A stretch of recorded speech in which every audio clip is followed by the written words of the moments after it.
मेरा नाम सुमित है। मैं 10वीं क्लास में पढ़ता हूँ और मैं शहर में रहता हूँ। मेरे मामा का घर गांव में था और गर्मियों की छुट्टियों में मैं अपने मामा के घर जा रहा था। मेरे मामा मुझे लेने मेरे घर आए। तभी मेरी मम्मी और मेरे मामा के बीच में बात हो रही थी और मम्मी बोली, सुमित की सारी पढ़ाई की बुक्स मैंने इसके कपड़े वाले बैग में रख दी हैं। भैया इसको पढ़ाई के लिए भी बोल देना। ऐसा ना हो पूरे दिन खेल में ही लगा रहे और पढ़ाई भूल जाए। तभी मामा बोले, ठीक है बहन, मैं खुद शाम को पढ़ाई के लिए इसे बैठाया करूँगा। अब खुश, ले जाऊं सुमित को अब? ठीक है भैया, ले जाओ। ध्यान से जाना और जाते ही मुझे फोन कर देना। बाय भैया। फिर मैं अपने मामा के साथ उनकी बाइक पर बैठा और हम दोनों मामा जी के घर के लिए निकल गए। गर्मियों का समय था तो बाइक पर बहुत मज़ा आ रहा था।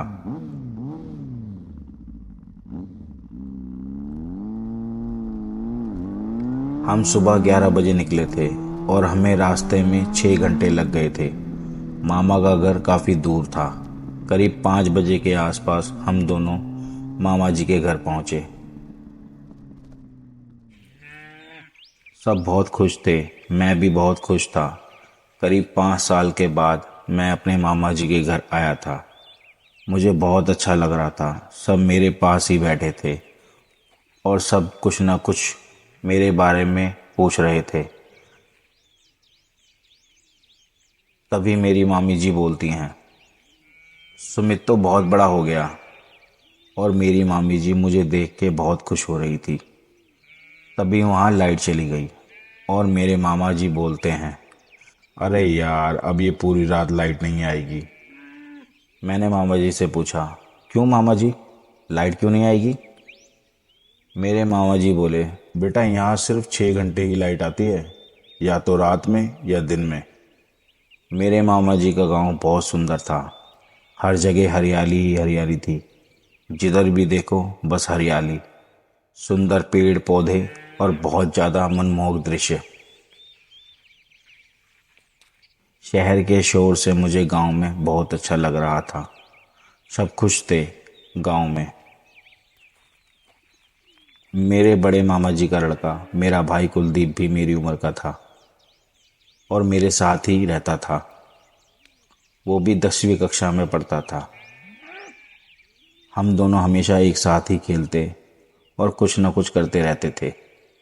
वो मेरा भाई कम, दोस्त ज़्यादा था।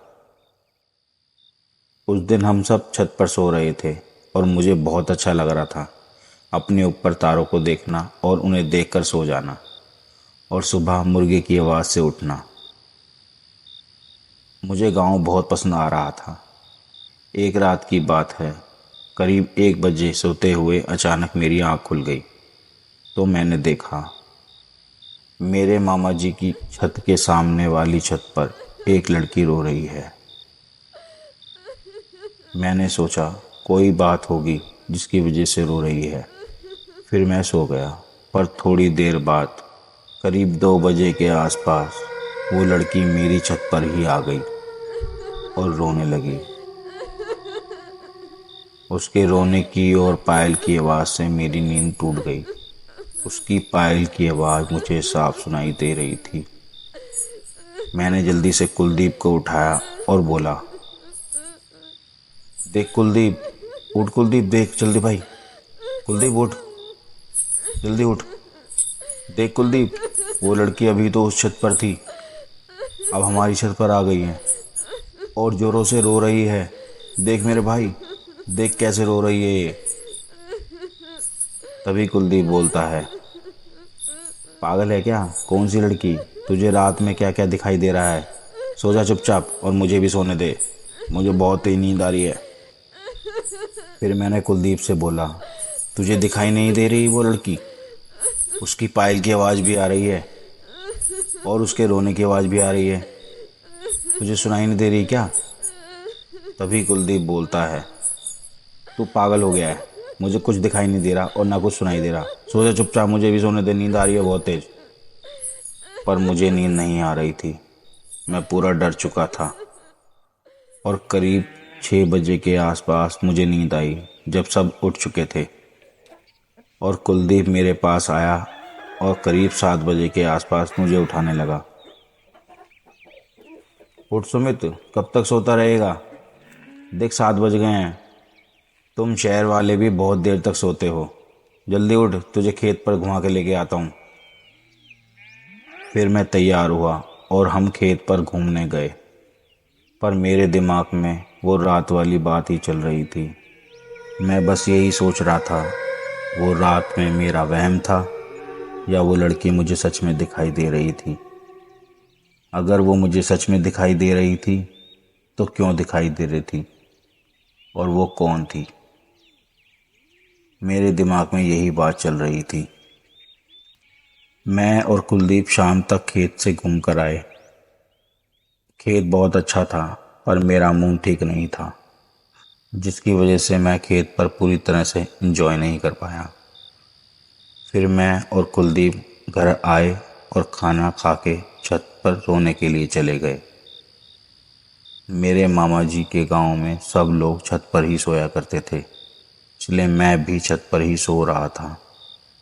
कुछ समय के लिए मैं रात वाली बात भूल गया और सो गया, पर करीब 2 बजे के आसपास वो लड़की फिर से छत पर आ गई और रोने लगी।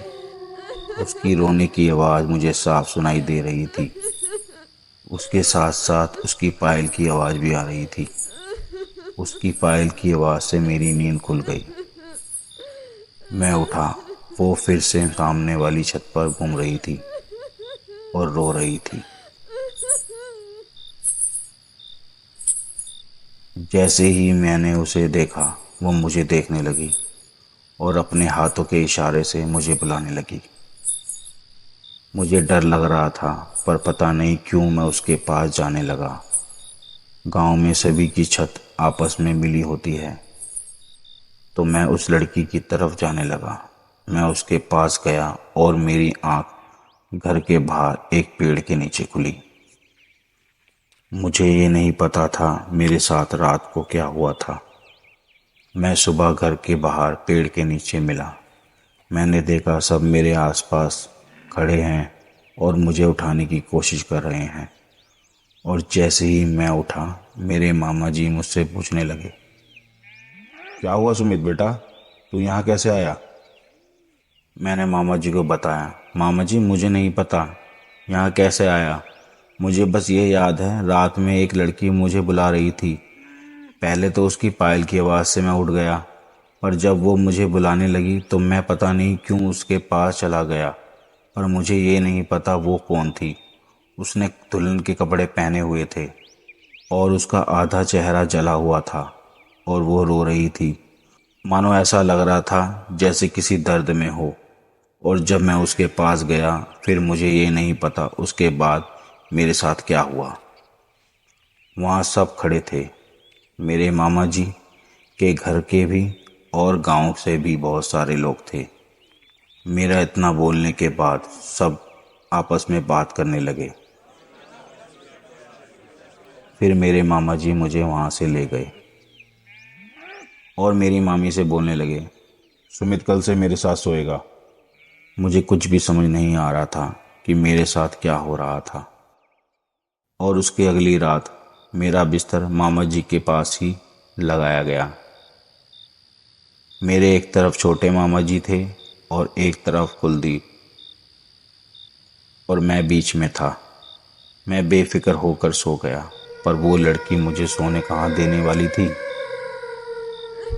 करीब 2 बजे रोने की आवाज़ और पायल की आवाज़ फिर से आने लगी। मैं घबराकर एकदम से उठा और मामा जी को उठाने लगा।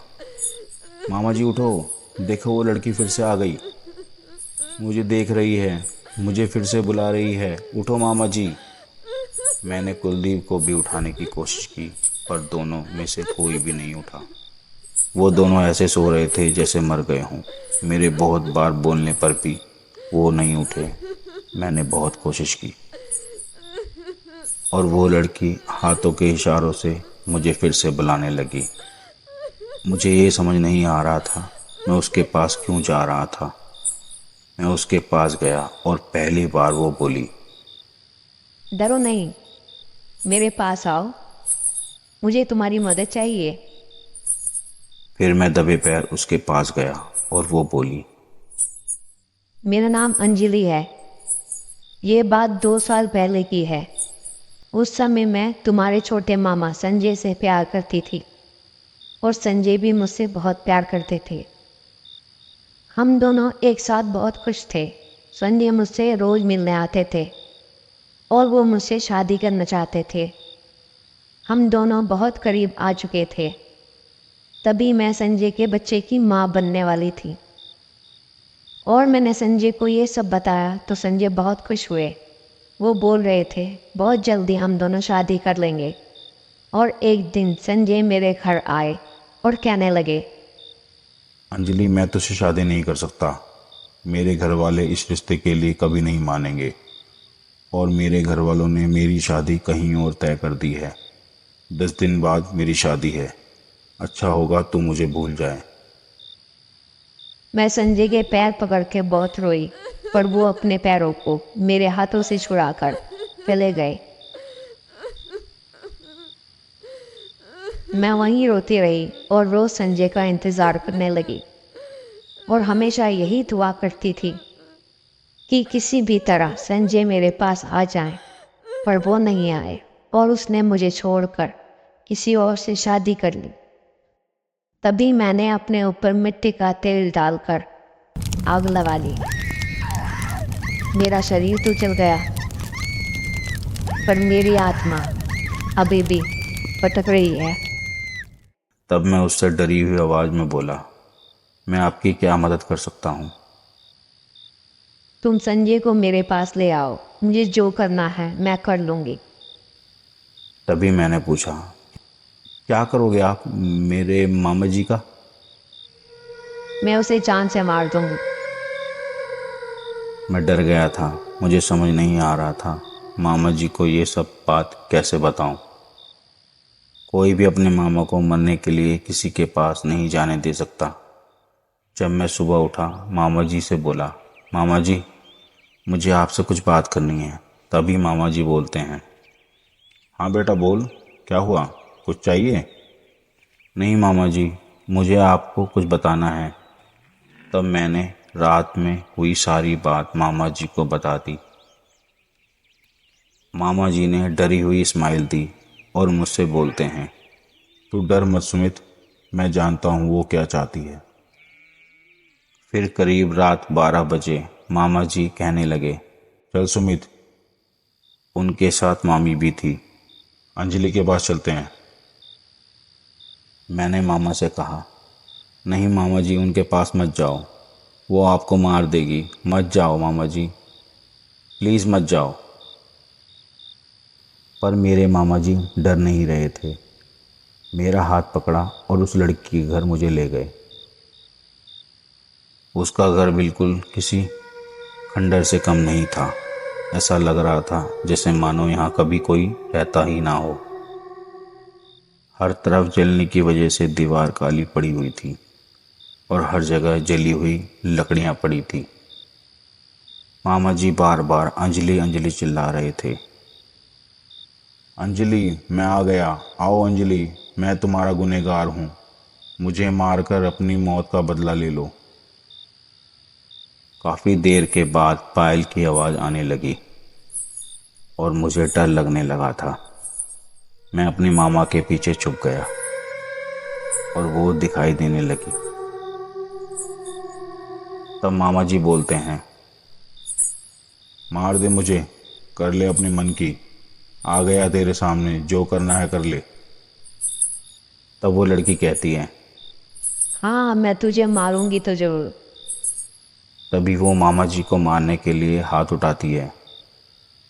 तभी मामी जी सामने आती हैं और बोलती हैं, मेरे पति को तुम मार दो, पर एक सवाल का जवाब दे दो, फिर मैं तुम्हें नहीं रोकूंगी।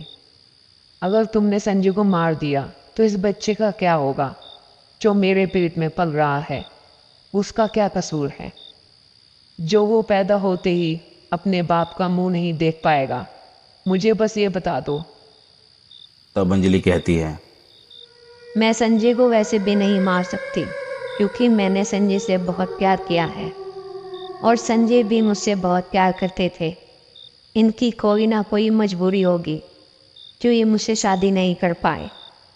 मैं बस यही चाहती हूँ, मेरा आधा जला हुआ शरीर इस घर में पड़ा है, उसका रीति रिवाजों के साथ अंतिम संस्कार हो जाए ताकि मुझे मुक्ति मिल जाए।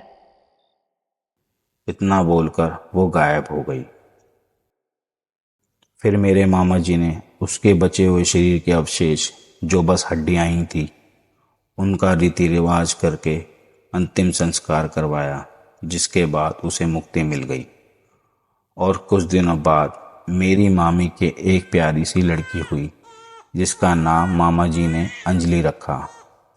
फिर मेरी गर्मियों की छुट्टी खत्म हो गई और मैं अपने घर लौट आया। आशा करता हूँ आपको ये कहानी अच्छी लगी होगी।